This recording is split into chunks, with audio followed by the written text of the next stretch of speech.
Hey, Mom. Dad is saying something. Harvey said this while staring at Jonathan's memorial portrait. Of course, the portrait remained still. Harvey's spiritual sense must have activated again. Harvey, stop it. Come play with Mom over here. Okay. But Dad is really angry. He said, the one who pushed me onto the road was this person. We couldn't believe the person Harvey pointed at. My name is Lauren. I'm a housewife in my 60s. Currently, I live on the top floor of a tower apartment with my husband. I love the view from this room while enjoying freshly brewed tea and sweets. The sunlight comes in well in the morning, and at night, we can see a beautiful night view. I never thought we could live like this. I'm really grateful to you. At times like this, people usually hold a champagne glass and eat cheese while enjoying the night view, but for us, tea and sweets are just right. Ha ha ha. We haven't always lived this dreamlike life. It was only recently that we could. My husband, now the president of a major company, had a tough journey to get there. We married in our 20s, but we both came from humble backgrounds. We had to earn our own living. My husband worked late every night, and I took a part-time job as an office cleaner between raising our son to make ends meet. I'm sorry for the hardship. I'll make it easier for you one day. Let's hang in there. It's okay. I'll support you. Let's do our best together. Even in such a life, we lived with consideration for each other. Our small luxury during those tough times was buying sweets occasionally and sharing them. 8 years ago, our hard work paid off. My husband, naturally talented in his work, was promoted to director. He then left the company to start his own business, fulfilling his dream of becoming a president. Though still busy, he now takes proper days off, and we spend time together.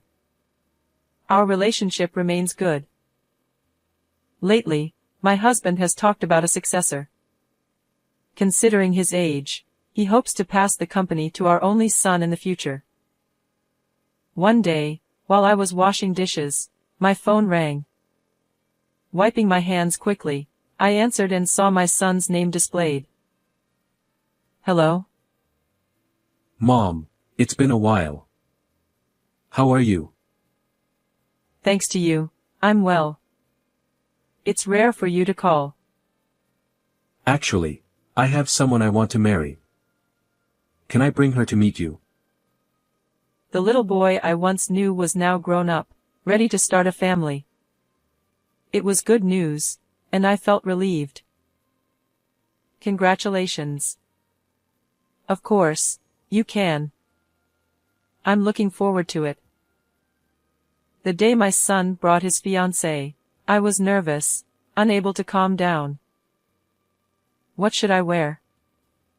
Does she drink coffee or tea?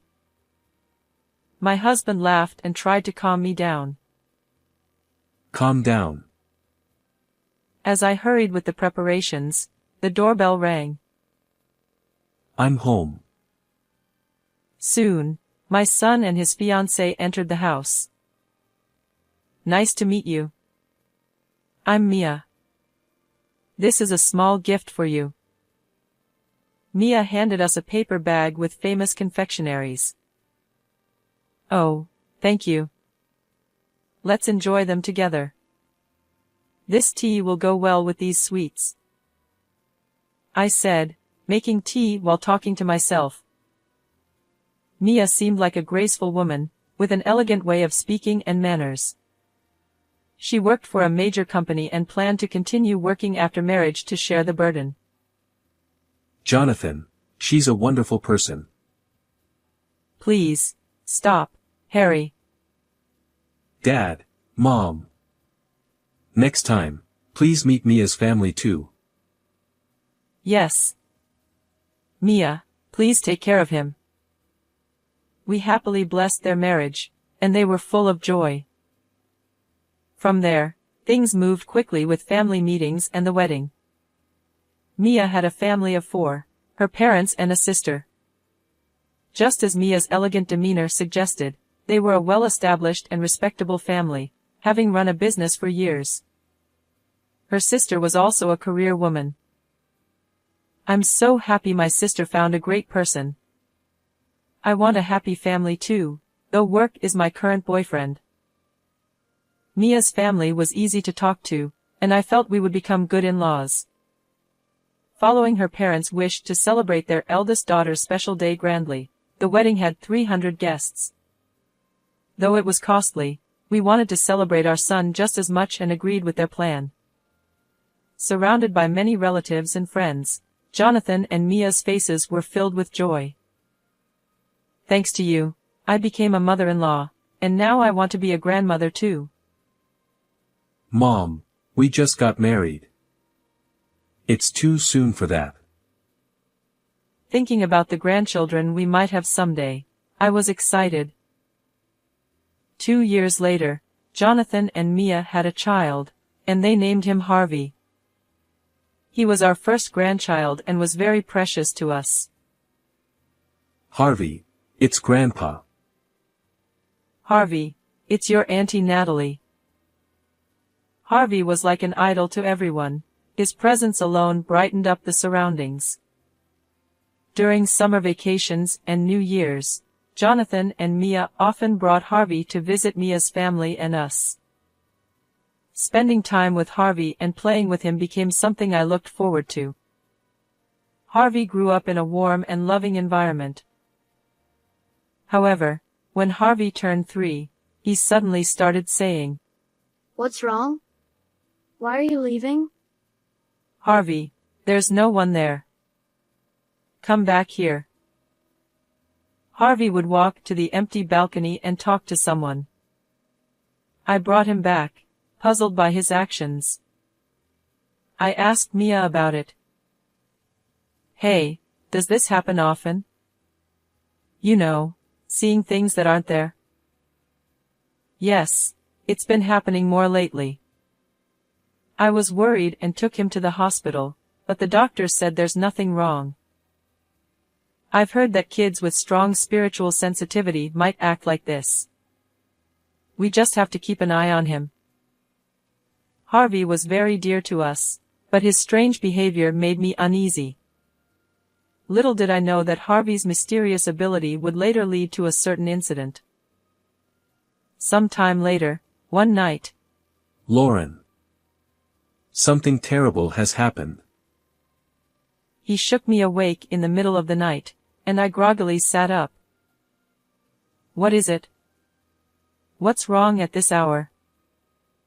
"Mia just called. Jonathan was in a car accident and is in critical condition." "What?" I don't remember much after that.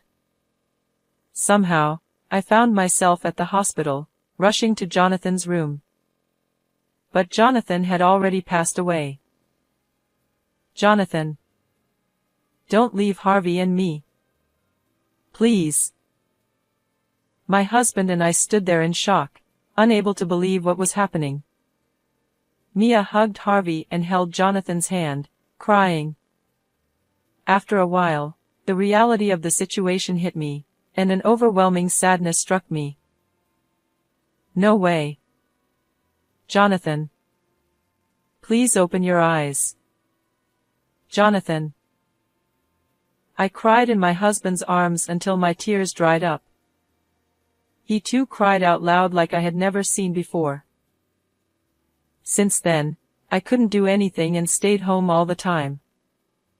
Initially, everyone was in deep sorrow, unable to eat or sleep properly.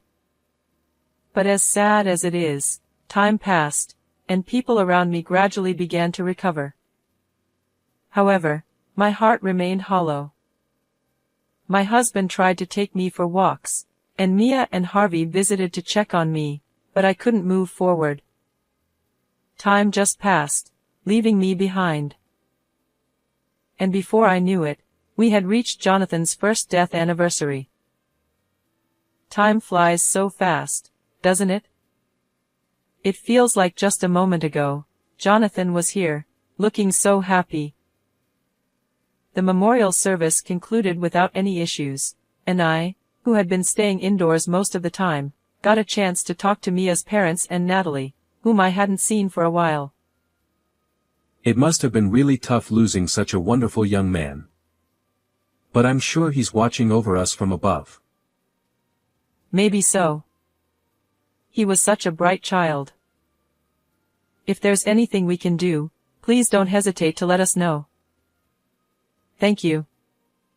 But the one who's suffering the most is Mia.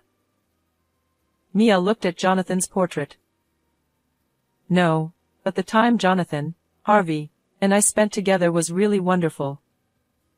Jonathan was the kind of person who hugged Harvey and me every day.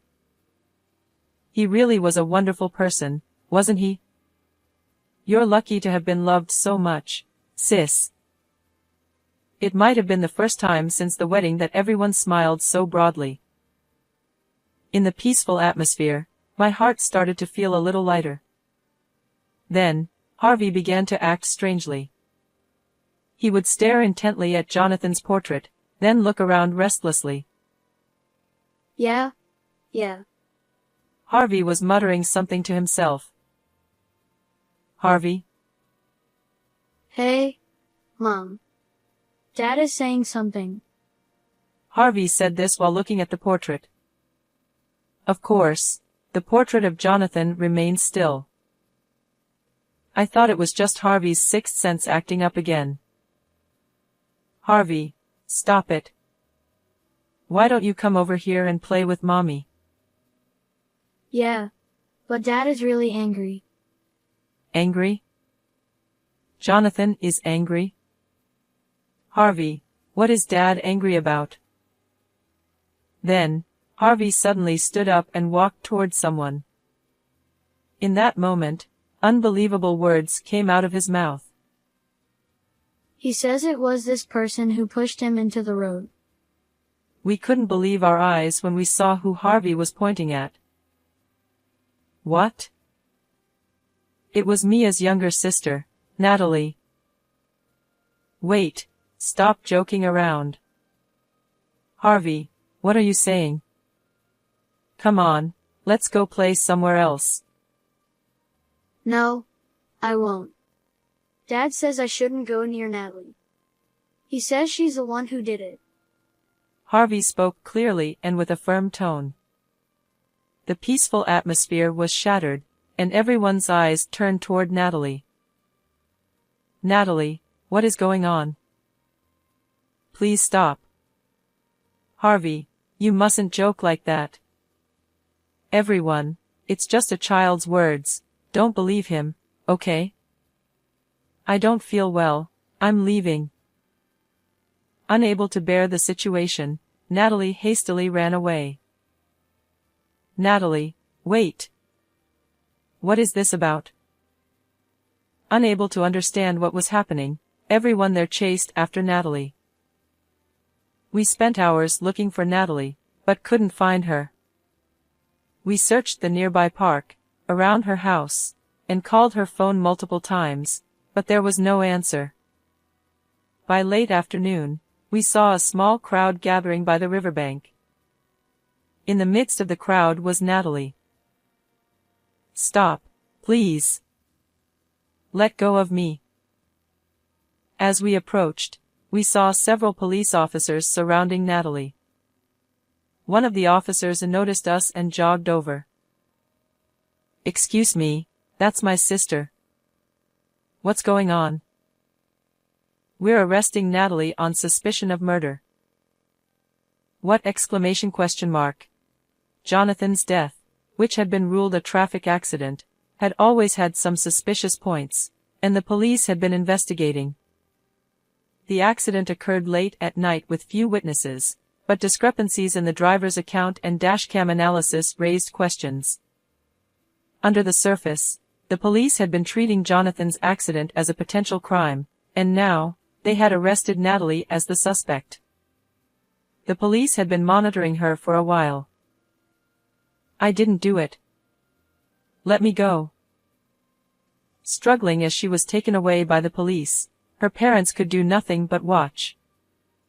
Watching Natalie being taken away right before our eyes felt surreal, like a bad dream. After Natalie's arrest, we were emotionally drained. Jonathan's death, Natalie's arrest, so much had happened in the past year. It was hard to believe that Natalie, our own family, was the perpetrator. During questioning, Natalie reportedly said, "When my sister first introduced me to Jonathan, I wanted him too. I kept telling him to date me instead of my sister, but he never paid any attention. So I wanted him gone." Her crime was driven by jealousy toward Mia. Knowing this fact left Mia utterly exhausted and mentally drained. She lost her husband to her own sister, who was now in police custody. Natalie continued to remain silent about any further details, and as time passed, we were left with no more answers. Despite the dark cloud over both families, we had to move forward. Eventually, people stopped talking about the incident. One day, while relaxing in the living room with my husband, he spoke up. We're both nearing our 70s. I had hoped Jonathan would take over my position. But I think it's time to pass the CEO role to the next generation and for us to enjoy a more relaxed life together. What do you think? You're still full of energy. But yes, we've been through a lot. Maybe a more leisurely life isn't a bad idea. My husband, who had always been strong, must have been deeply tired as well. We decided he would step down from the front lines and hand over the company to his successor.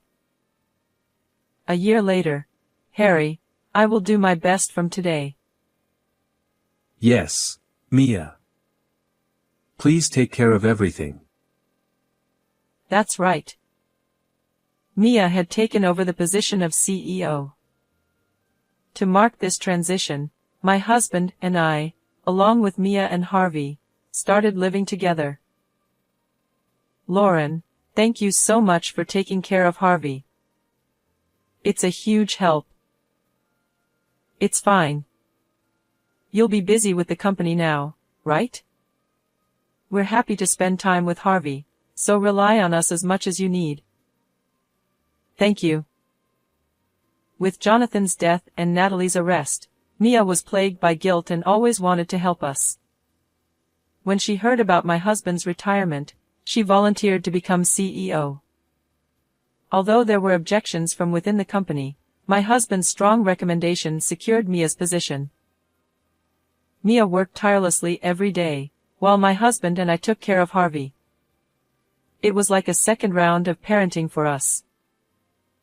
Grandpa, Grandma, I have a sports day coming up, so you have to come and watch. Oh, really? Then I'll make a lunchbox filled with all your favorite foods to cheer you on. Yeah. Make sure to include the omelet. Also, I have a dance performance. Do you think I'll be able to dance well? Those conversations were such happy moments. Mia, who had become CEO, worked hard, and my husband said, I'm glad I entrusted the company to Mia. Now I can truly retire. The company stabilized, and my husband was finally able to relax.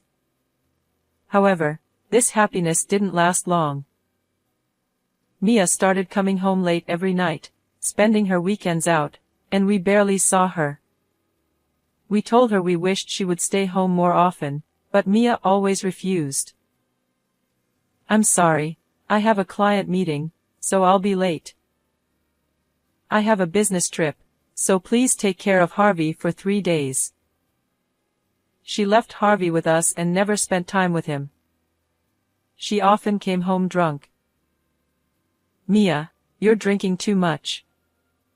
You need to be more careful. It's fine. I was entertaining clients. It's part of the job. She would slur her words, and my husband and I could only look at each other and sigh. One day, on a company holiday, Harvey's strange murmurs returned while we were relaxing in the living room. Dad, don't be angry. Don't be mad at Mom. Harvey said, pressing his ears and furrowing his brows in distress. Harvey? Are you hearing Jonathan's voice again? Yeah. Dad is really angry. But I don't quite understand what he's saying. Maybe he's upset about Mum coming home drunk every night. I joked. No. It's not that. Dad is scary. Harvey replied, fearfully. Jonathan was angry. I felt that something bad might be happening again. With that intuition, I called a detective agency, suspecting that something was wrong with Mia's recent behavior, and requested an investigation into her actions, trips, and dining locations. A week later, I received the investigation results.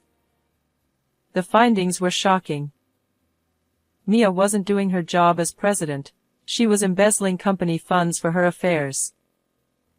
She stayed at luxury hotels with men under the guise of business trips and charged everything to the company's card. She bought branded goods and spent exorbitant amounts at host clubs every night. She also sent company money to her parents, who lived lavishly with new houses and cars. Mia's parents, who were supposed to be running a business, had practically abandoned it since she became president. Harvey's murmurs had revealed the truth. I urgently summoned Mia. Today, I'm busy with meetings, so make it quick. I showed her the investigation results. What is the meaning of this? Oh, so I've been found out. Fine, I'll tell you everything. Mia acknowledged the facts with a creepy smile. I married Jonathan for the money. He was supposed to be the next president. But Jonathan was too laid back, showing no signs of becoming president anytime soon. So I figured I'd become president instead. Mia then revealed something even more unbelievable. I also instructed Natalie to do what she did. I didn't expect her to get caught, but she claimed responsibility to protect me. That's the truth. My anger reached its peak. What do you think of Jonathan? This is the lowest. Jonathan died because of you. You're the lowest. Flaunting your wealth and luxurious lifestyle. I grew up poor, so I deserve to enjoy this. My parents are happy too. I was infuriated by Mia's lack of guilt. Your family is so selfish. Killing Jonathan for your own gain. You're not human. We're all scarred by this. Being deceived is your fault. You're worse than I imagined. Jonathan is pitiful. Mia, you're no longer family. You'll resign as president immediately. I'll inform the company later. Get out now. I'll call the police. Never come back. Pay for your sins. Mia laughed maniacally as my husband and I handed her over to the police. Soon after, the police arrived and arrested Mia. Her parents were also arrested for accepting the company's money. Our family fell into Mia's trap, losing our son and the company's money. Harvey lost both his parents, witnessing his mother being taken away by the police. Seeing Harvey's pain, my husband and I vowed to protect him no matter what. Several years later, despite the misfortunes, Harvey grew up to be a kind and gentle child. Grandpa, Grandma, let's take a photo over there. Sure. How about under this cherry tree? Today was Harvey's middle school entrance ceremony. My husband and I officially became Harvey's guardians, and we now live peacefully as a family of 3. Harvey's strange murmurs ceased years ago. We look forward to a bright future with him.